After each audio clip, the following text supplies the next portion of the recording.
ఒకరోజు అప్పు మరియు అబ్బులు ఆడుకుంటున్నారు. అప్పు కొంచెం కోపంగా ఉంది.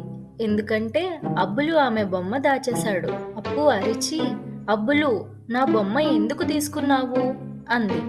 అబ్బులు తల వంచి, "ఉఫ్, సారీ అప్పు" అన్నట్టుగా చూశాడు. అప్పుడు తోటలోంచి ఒక చిన్న పువ్వు ఎగిరి వచ్చింది. దాని మీద ఒక చిట్టి కాగితం, మ్యాజిక్ వర్డ్స్ అని, ప్లీజ్, సారీ, థ్యాంక్ యూ అని రాసి ఉంది. అప్పు చదివి ఆశ్చర్యపోయింది. ఇవి చెబితే ఏదో మంచి జరగబోతుందేమో చూద్దాం అంది. ఆమె చిరునవ్వుతో, దయచేసి నా బొమ్మ ఇస్తావా అని అంది. అబ్బులు వెంటనే బొమ్మ తీసుకొచ్చి ఇచ్చాడు.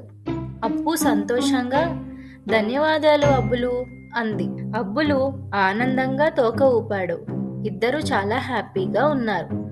ఆ రోజు నుంచి అప్పు అబ్బులు ప్లీజ్, సారీ, థ్యాంక్ యూ అనే మ్యాజిక్ వర్డ్స్ని వాడడం మొదలుపెట్టారు. ఎందుకంటే ఆ మాటలు మనసులను దగ్గర చేస్తాయి.